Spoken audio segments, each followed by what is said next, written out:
అందం, అభినయం, అచ్చ తెలుగు మాట తీరు, కూచిపూడి డాన్సర్గా అద్భుతమైన నైపుణ్యం ఇలాంటివి ఉంటే చిత్రసీమలో సక్సెస్ను అందుకోవచ్చని చాలామంది చెబుతారు. అయితే అవన్నీ ఉన్నా ఎదుటివారిని ఈజీగా నమ్మడం, మాయ మాటలకు పడిపోవడం లాంటివి ఉంటే ఎలాంటి జీవితమైనా చిన్నాభిన్నమవుతుంది. అలాంటి వారిలో ఒకరు నటి జయలలిత గారు. హీరోయిన్గా సినిమాల్లో అవకాశం వచ్చినా ఓ మోసగాడి కారణంగా ప్రత్యేక పాత్రల్లో నటించాల్సి వచ్చింది. సక్సెస్ అందుకునే అవకాశం ఉన్నా వంచకుల బారిన పడి తన కెరీర్తో పాటు అన్ని అంశాల్లోనూ నష్టపోయారు. ప్రేమించి పెళ్లి చేసుకున్నవాడు వంచగా, కొందరేమో ఆమెను ఎన్నో రకాలుగా వాడుకోవాలని చూశారు. నమ్మకంగా ఉండేవారు కూడా ఆర్థికంగా మోసం చేశారు.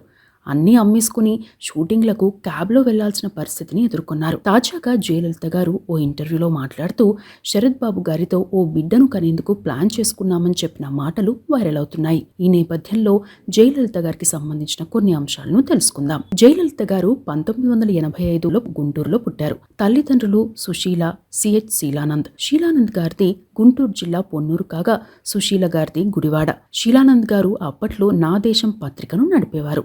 శీలానంద్ గారికి మొత్తం 5 సంతానం. అందరికంటే చిన్నవారు జయలలిత గారు. 2 అన్నయ్యలు, 2 అక్కయ్యలు ఉన్నారు. గుంటూరులోనే డిగ్రీ వరకు చదివారు.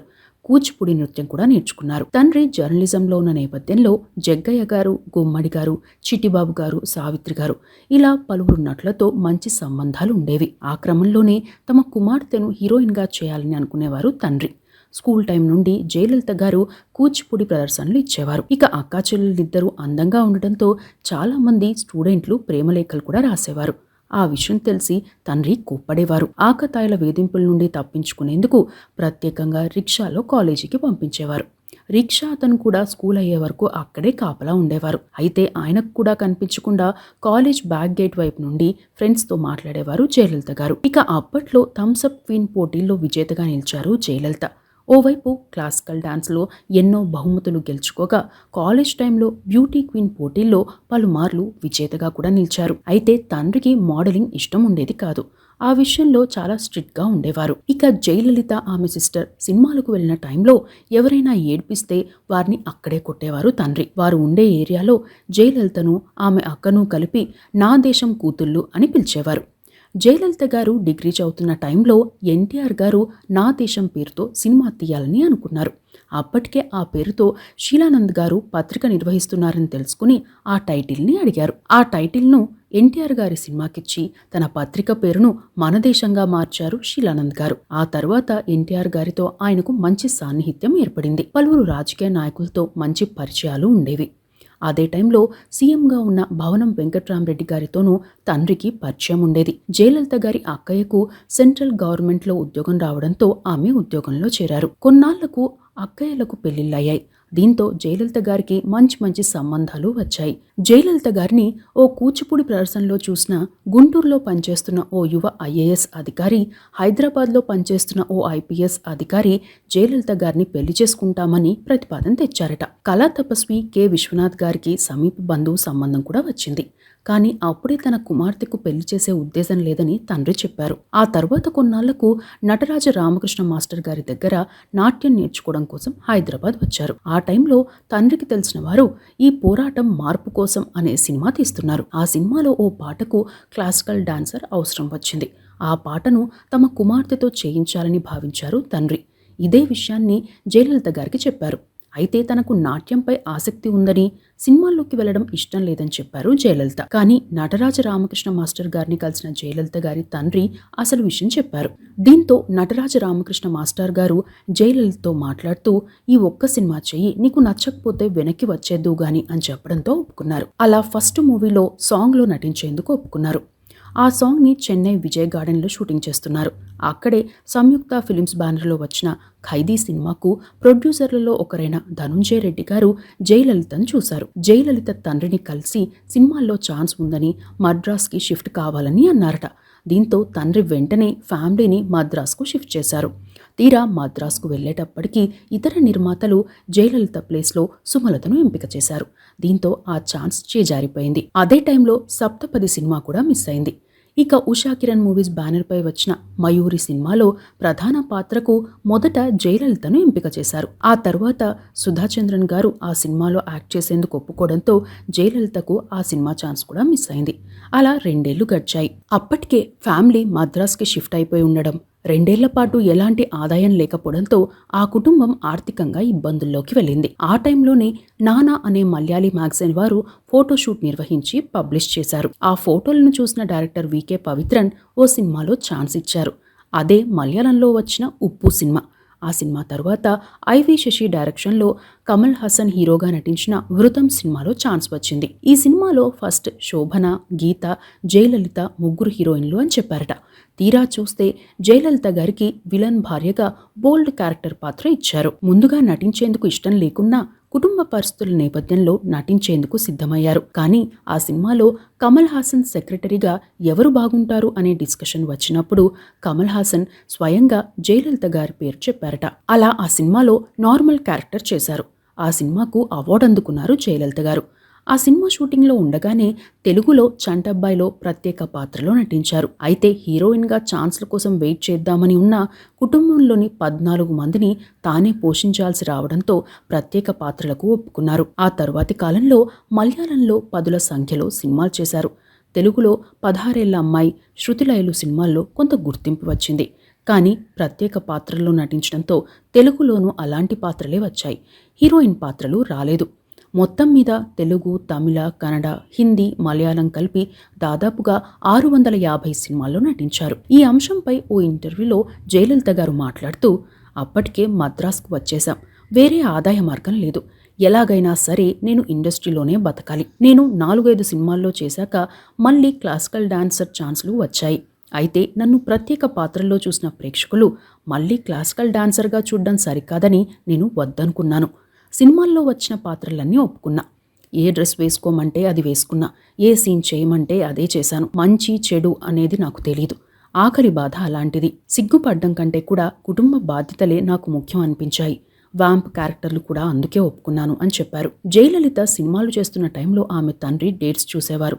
ఓసారి డైరెక్టర్ వంశీ గారిని ఆలాపన షూటింగ్ టైంలో కలిసిన జయలలిత తండ్రి జయలలిత గురించి చెప్తున్నారు. అయితే డైరెక్టర్ వంశీ గారు స్పందిస్తూ, మీ అమ్మాయి సంగతి తర్వాత, నీకు సరిపోయే పాత్ర ఈ సినిమాలో ఉంది అని చెప్పడంతో ఆయన కూడా ఆ సినిమాలో భానుప్రియకు భరతనాట్యం నేర్పే గురువు పాత్రలో నటించారు. అప్పటికే వ్యాంప్ క్యారెక్టర్లు చేస్తుండడంతో మలయాళంలో అప్పట్లోనే కాస్టింగ్ కౌచ్ని ఎదుర్కొన్నారు. ఓ రేప్ సీన్ గురించి వివరించాలి అని చెప్పి ఓ అసిస్టెంట్ డైరెక్టర్ గదిలోకి వెళ్లారు. జయలలిత లోపలికి వెళ్ళగానే ఆ అసిస్టెంట్ డైరెక్టర్ తలుపులు వేసి వేధించాడని చెబుతారు. తరువాత కొన్నాళ్లకే అసిస్టెంట్ డైరెక్టర్ ఓ రోడ్డు ప్రమాదంలో చనిపోయాడు కూడా. తన పట్ల ఆ అసిస్టెంట్ డైరెక్టర్ ప్రవర్తించిన తీరును కొన్నాళ్ల పాటు ఎవరికీ చెప్పలేదు జయలలిత గారు. ఆ విషయం బయటకు వస్తే సినిమా ఛాన్స్లు పోతాయేమోనని, కుటుంబం రోడ్డున పడుతుందేమోనన్న భయం అందుకు కారణమని చెప్పవచ్చు. ఆ టైంలోనే మరో ఇబ్బందిని ఎదుర్కొన్నారు.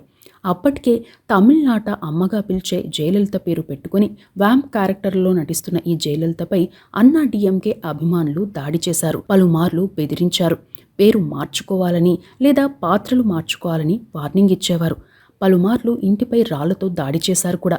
ఆ తరువాత తమిళ సినిమాలు తగ్గించి తెలుగు సినిమాల వైపు దృష్టి పెట్టారు. తెలుగులో లారీ డ్రైవర్, ఏప్రిల్ 1 విడుదల, స్వయం కృషి, జగన్ నాటకం, అప్పుల అప్పారావు, ప్రాణదాత, ఆదర్శం, డిటెక్టివ్ నారద, జంబలక్డి పంబ, ముఠా మేస్త్రి, మెకానిక్ అల్లుడు ఇలా పలు సినిమాల్లో నటించారు. తమిళం, మలయాళంలో కొన్ని బి గ్రేడ్ సినిమాల్లో లీడ్ రోల్స్లో నటించారు.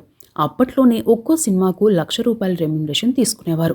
బోల్డ్ క్యారెక్టరే కాకుండా మంచి పాత్రల్లోనూ నటించారు. అయితే బోల్డ్ క్యారెక్టర్లకే ఎక్కువ ఛాన్సులు వచ్చేవి. ఇక గ్రహణం సినిమాలో అద్భుతంగా నటించిన జయలలిత గారు జాతీయ అవార్డును అందుకున్నారు. మొత్తం మీద 650కి పైగా సినిమాల్లో నటించిన జయలలిత గారు 1984 నుండి 2009 వరకు సంవత్సరానికి సగటున 25కు పైగా సినిమాల్లో నటించారు. ఆ తర్వాత అవకాశాలు తగ్గాయి. 2012 నుండి ఇప్పటి వరకు కేవలం 3 సినిమాల్లోనే నటించారు. 2018లో వచ్చిన భరత్ అనే నేను సినిమాలో స్పీకర్గా, 2022లో వచ్చిన ఓరి దేవుడా సినిమాలో జడ్జిగా నటించారు జయలలిత గారు. ఇక జయలలిత వివాహం విషయానికి వస్తే, జయలలిత గారు మలయాళ, కన్నడ డైరెక్టర్ అయిన వినోద్ను ప్రేమ పెళ్లి చేసుకున్నారు. వాస్తవానికి వినోద్ తండ్రి Jayadev B grade, C grade సినిమాలు తీసేవారు. ఆ టైంలో జయలలిత గారు బిజీ యాక్ట్రెస్ కూడా. ఆమె డేట్స్ని తండ్రి చూసుకునేవారు. ఓసారి పొరపాటున క్రాస్ బెల్ట్ మణిగారికి జయదేవ్ గారికి ఒకే డేట్ ఇచ్చారు. దీంతో క్రాస్ బెల్ట్ మణిగారి సెట్లో జయదేవ్ వచ్చి పెద్ద గొడవ చేశారు. ఘర్షణ కూడా జరిగింది. ఆ గొడవ చూసిన జయలలిత గారు సెట్లోనే ఏడ్చేశారు. తన వల్లే పొరపాటు జరిగిందని చెప్పినా జయదేవ్ వినిపించుకోలేదు. అయితే ఆయన కుమారుడైన వినోద్ ఆ గొడవను సద్దుమణిగేలా చేశారు. అప్పుడే వినోద్తో పరిచయం ఏర్పడింది. ఆ గొడవ నుండి తనను బయటపడేసినందుకు అతనే హీరో అనుకున్నానని ఓ ఇంటర్వ్యూలో చెప్పారు జయలలిత గారు. దాదాపు 7 ఏళ్ల పాటు ప్రేమించుకున్నారు. అయితే జయలలిత గారు వినోద్తో క్లోజ్గా ఉండడం చూసి తెలుగు సినీ రంగానికి చెందిన చలపతిరావు గారు, పరుచూరి గోపాలకృష్ణ గారు, మేకప్ మ్యాన్ జయకృష్ణ గారు, అన్నపూర్ణమ్మ గారు, వినోద్ అంత మంచి పర్సన్ కాదు, నువ్వు ఆలోచించి నిర్ణయం తీసుకో అని చెప్పారట. అయినా జయలలిత మాత్రం వినోద్తో క్లోజ్గా ఉన్నారు. తరువాత పెళ్లి చేసుకోవాలని అనుకున్నారు. ఓసారి బి గ్రేడ్ సినిమాలో నటించాలని చెప్పి వల్గర్ సీన్ చేయించాలని చూశారట. అందుకు జయలలిత ఒప్పుకోలేదు. అక్కడే వినోద్ సీరియస్ అయ్యారట. దీంతో అతడికి దూరం అయ్యేందుకు ప్రయత్నించారు జయలలిత. అయితే వినోద్ మాత్రం జయలలిత గారిని వదల్లేదు. నేను నిన్ను ఎంతో ఇష్టపడ్డాను, నువ్వు లేకపోతే చనిపోతాను అని రక్తంతో ప్రేమలేఖ రాశారు. వినోద్ కుటుంబ సభ్యులు కూడా జయలలితను ఒప్పించారు. వినోద్తో ప్రేమలో ఉన్న టైంలో అతడి సినిమాల్లో సహాయం చేసేందుకు దాదాపు 100 సినిమాలను రిజెక్ట్ చేశారు జయలలిత గారు. కొన్నాళ్ల తరువాత ఓ గుడిలో వీరు పెళ్లి చేసుకున్నారు. పెళ్లికి ముందు ఎంతో ప్రేమ చూపించిన వినోద్ నిజస్వరూపం పెళ్లైన మరుసటి రోజే బయటపడింది. కట్నం కోసం వేధించేవారు. డబ్బులు అన్నీ కావాలని డిమాండ్ చేశారు. డబ్బు కోసమే తన్ను పెళ్లి చేసుకున్నాడని అర్థమైంది. అప్పటికే తాను సంపాదించుకున్న దాంట్లో 50 లక్షల వరకు డబ్బుతో పాటు బంగారం కూడా ఇచ్చేశారు. అయినా వేధింపులు తగ్గలేదు. ఇంకా డబ్బులు కావాలని వేధించేవారు. వెంటనే పిల్లలు కావాలని కూడా ఒత్తిడి చేసేవాడు. తరచూ కొట్టేవారు. అతని కుటుంబ సభ్యులు కూడా వేధించేవారు.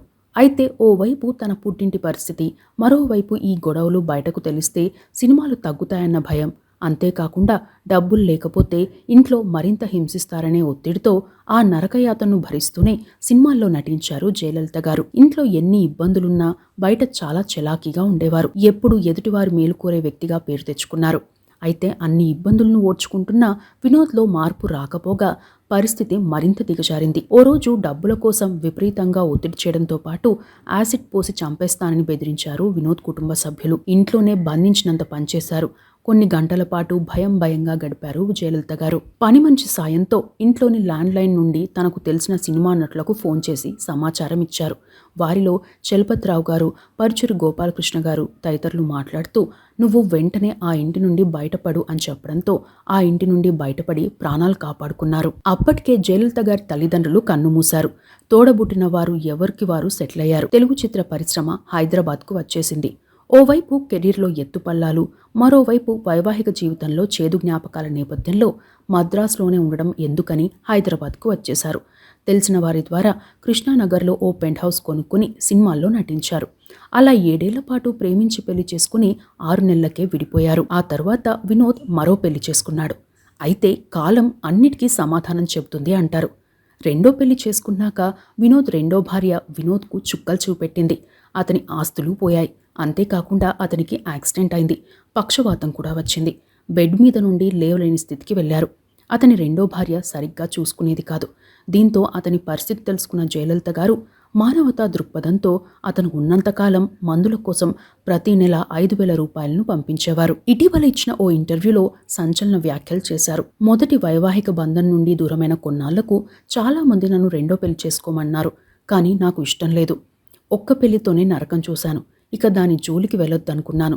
ఆ టైంలోనే శరత్ బాబు గారితో మంచి పరిచయం ఏర్పడింది. ఆయన ఎక్కువగా గ్రంథాలు చదివేవారు.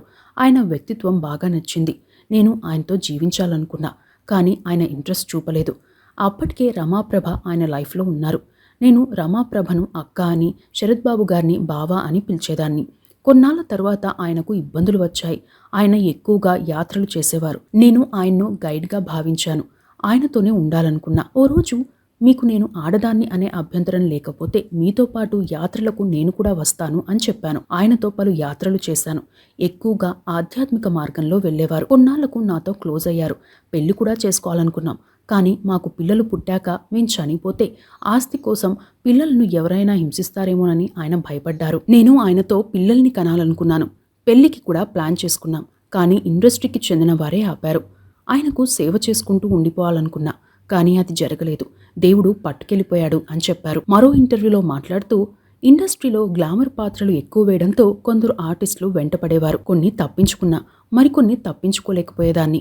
అయితే అలాంటి సందర్భాల్లో వారు నాపై ఎలాంటి ప్రేమ చూపించేవారు కాదు. అలాగని పైశాచికత్వంగా కూడా ప్రవర్తించేవారు కాదు. వారి అవసరం వారిది. కానీ నాకు మాత్రం నేను ఏమైనా పర్వాలేదు, నా ఇంట్లో వాళ్ళు బాగుండాలి అనే ఆలోచన ఉండేది అని చెప్పారు. ఇక ఆ తరువాత కూడా జయలలిత గారు పడిన కష్టాలు అంతటితో ఆగాయా అనుకుంటే లేదనే చెప్పవచ్చు. తాను పడిన ఇబ్బందుల నేపథ్యంలో ఎవరు ఏ సాయం అడిగినా సాధ్యమైనంత వరకు సాయం చేసేవారు. అప్పటికే కొందరు సినీ ప్రముఖుల సూచనలతో కొన్ని ఆస్తులు కూడబెట్టుకుని తనకు వచ్చిన అవకాశాలతో లైఫ్ని లీడ్ చేస్తున్నారు. అయితే ప్రముఖ డైరెక్టర్ వద్ద పనిచేసే డ్రైవర్ జయలలిత గారిని అమ్మ అని పిలిచేవారు. సినిమా షూటింగ్ ఉంటే డైరెక్టర్ గారు కారును పంపించేవారు. దీంతో అతనే జయలలిత గారిని పిక్ చేసుకునేవారు. 10 ఏళ్లకు పైగా అతను జయలలిత గారికి తెలుసు. కొన్నాళ్ల తర్వాత అతను ఓ సినిమా తీశాడు. ఆ సినిమా ఫ్లాప్ అయింది. దీంతో అప్పులు తీర్చేందుకు జయలలిత గారి నుండి పెద్ద మొత్తంలో డబ్బు అప్పుగా తీసుకున్నారు. వడ్డీ ఇస్తానని చెప్పాడు. టీవీ సీరియల్ పేరుతో మరికొంత డబ్బు అడిగారు. జయలలిత గారు బయట నుండి వడ్డీకి తీసుకొచ్చి మరీ ఇచ్చారు. అప్పటికే జయలలిత గారి గురించి తనకు డబ్బులు బాగా ఉన్నాయని విసిరేస్తోంది అని కొందరు కామెంట్లు చేసేవారు. ఇక నోట్ల రద్దు సమయంలో సదరు వ్యక్తి ఓ సీరియల్ కోసం మరిన్ని డబ్బులు అడిగారు. ఆ సీరియల్లో జయలలిత గారు కూడా నటించారు. కొన్నాళ్ల తర్వాత సీరియల్లో పార్ట్నర్షిప్ ఇస్తామని చెప్పాడు. అయితే తనకు అంత ఆశ లేదని వడ్డీ డబ్బులు రెగ్యులర్గా ఇస్తే చాలని చెప్పారు జయలలిత. అలా దాదాపు 4 కోట్ల వరకు ఇచ్చారు. కొన్నాళ్ల తర్వాత అతను ఆ డబ్బులు తిరిగి చెల్లించలేనని తేల్చి చెప్పేశాడు. అంటే అసలు వడ్డీ రెండూ పోయాయి. మరోసారి జయలలితను ఆర్థిక ఇబ్బందులు చుట్టుముట్టాయి. తనకున్న మంచి కారు కూడా అమ్మేసి క్యాబ్లో తిరిగేవారు జయలలిత గారు. ఆర్థిక ఇబ్బందుల నుండి బయటపడేందుకు ఆస్తులు, స్థలాలు అమ్మేశారు. రోజువారీ పేమెంట్ల కోసం సీరియళ్లు, సినిమాలు చేయాల్సిన పరిస్థితిలోకి వెళ్లారు. ఈ అంశాలపై ఓ ఇంటర్వ్యూలో మాట్లాడుతూ చాలా ఎమోషనల్ అయ్యారు జయలలిత గారు. నేనేమైనా పాపం చేశానా? స్వయం కృత అపరాధమా? గత జన్మలో వాళ్ళకేమైనా రుణపడి ఉన్నానా? నాకేమీ అర్థం కాలేదు. నా దగ్గర డబ్బు తీసుకున్న వారు విజయనగరంలో లగ్జరీగా ఉన్నారు. హైదరాబాద్లో ఇల్లు కూడా కొనుక్కున్నారు. నమ్మకం మీద అంత డబ్బు ఇచ్చాను. ఏవేవో ప్రామిసరీ నోట్లు ఉన్నా ఏం లాభం? పోలీసులకు కూడా ఫిర్యాదు చేశాను. విచారణలు కూడా జరిగాయి. కానీ నా డబ్బు మాత్రం తిరిగి రాలేదు. కొంచెం కొంచెమైనా ఇవ్వాలని అడిగా. ఏడ్చాను. కాళ్ళు పట్టుకుంటానని కూడా చెప్పాను. అయినా వారు కరగలేదు. డబ్బు తిరిగి రాలేదు. డబ్బు పోతే పోయిందిలే అని వదిలేసి ధైర్యంగా బతుకుతున్నా. ఎన్నో ఇబ్బందులు చూశాను.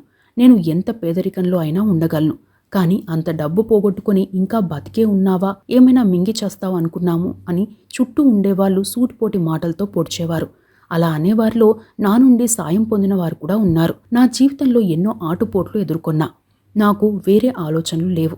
ఏది ఏమైనా బతికి సాధించాలనే మొండి ధైర్యం నాది. ఆ స్టోరీ నేపథ్యంగా జిడ్డు కృష్ణమూర్తి గారి కథ ఆధారంగా తనికెళ్లబర్ని గారు, నేను కీ అనే షార్ట్ ఫిల్మ్ చేశాం. 1000 చావుల కంటే ఒక బ్రతుకు గొప్పది అనేది దాని క్యాప్షన్. మంచి షార్ట్ ఫిల్మ్ అని చాలామంది చెప్పారు.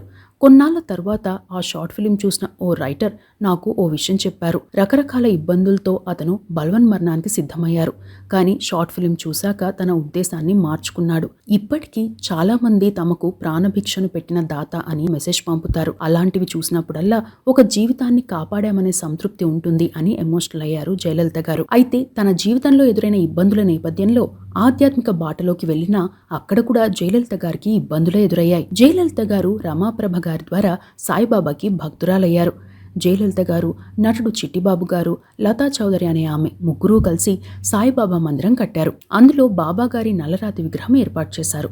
ఆ మందిరం ద్వారా పేదలకు, భక్తులకు నిత్యం అన్న సమారాధన కార్యక్రమాలు నిర్వహించాలని అనుకున్నారు. అయితే ఆ మందిరం పూర్తయ్యాక అక్కడ బయటి వ్యక్తులు ఎంటర్ అయ్యారు. రాజకీయం చేశారు. చివరికి జయలలిత గారినే ఆ మందిరానికి రాకుండా చేశారు. ఇన్ని ఇబ్బందులున్నా తాను భగవంతుణ్ణి ఒకే మాట కోరుకుంటానని చెప్పారు. తాను ఏది చేసినా దురదృష్టం వెంటాడుతోందని, వాటిని ధైర్యంగా ఎదుర్కోగలిగే ఆత్మస్థైర్యం ఇవ్వాలని కోరుకుంటానని చెప్పారు. ఇక గతంలో జయలలిత గారి పరిస్థితిని తెలుసుకున్న చలపతిరావు గారు, రామానాయుడు గారు, నాగబాబు గారు, శ్రీలక్ష్మి గారు, పరుచూరి గోపాలకృష్ణ గారు, శుభలేఖ సుధాకర్ గారు, శైలజ గారు ఆర్థికంగా ఎంతో సాయం అందించారు. తన దృష్టిలో నాగబాబు గారు నాకు కనిపించే ప్రత్యక్ష దైవం అని ఓ ఇంటర్వ్యూలో చెప్పారు. కోవిడ్ లాక్డౌన్ సమయంలో నా యోగక్షేమాలు ఆరా తీసేవారు. ఆర్థిక సాయం చేశారు. అంతకుముందు ఆర్థికంగా నేను మోసపోయిన టైంలోనూ ఇంటికి పిలిచి ధైర్యం చెప్పారు కూడా. ఎన్నోసార్లు నన్ను ఆదుకున్నారు. ఆయనకు పాదాభివందనం చేస్తా. నేను ఛాన్స్లుంటే ఇప్పించాలని స్వతంత్రంగా అడుగుతా. నా ముందే పలువురికి ఫోన్ చేసి అడుగుతారు. కొన్ని ఛాన్స్లు వచ్చాయి. మేమిద్దరం కలిసి 420, శ్రావణమాసం సినిమాలు చేశాం. ఇక పర్చూరి గోపాలకృష్ణ గారు నా గురువు లాంటివారు.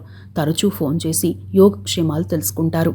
నా మాట తీరులో ఏమైనా తేడా వస్తే వెంటనే వీడియో కాల్ చేసి మాట్లాడతారు. అలాగే చలపతిరావు బాబాయ్, రామానాయుడు గారు నాకు ఆర్థికంగా ఎంతో సాయం చేసేవారు. శుభలేఖ సుధాకర్ గారు, ఎస్పి శైలజ గారు వాళ్ళింటి ఆడపడుచుగా గౌరవించేవారు. ఆర్థిక సాయం కూడా చేశారు. నాకు సహాయం చేసిన వారి పేర్లను నేను గర్వంగా చెబుతాను అని చెప్తూ ఎమోషనల్ అయ్యారు జయలలిత గారు. ఇక జయలలిత గారికి శోభన్ బాబు గారితో ప్రత్యేక అనుబంధం ఉంది. శోభన్ బాబు గారితో దొరబాబు సినిమాలో చేశారు.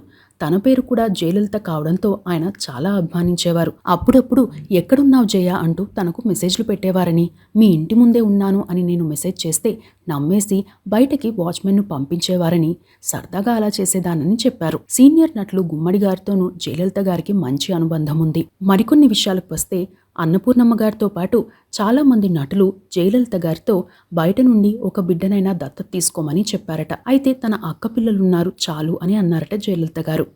తన యంగ్ ఏజ్లో ఓ డైరెక్టర్ను రిజెక్ట్ చేయడంతో జయలలిత గారి పాత్రను కట్ చేసి పంపించారట.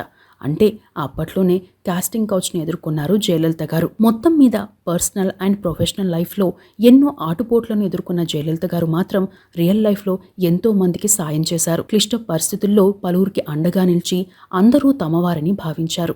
అందుకే మంచిగా గుర్తింపు పొందారు. ఇవి జయలలిత గారికి సంబంధించిన అంశాలు.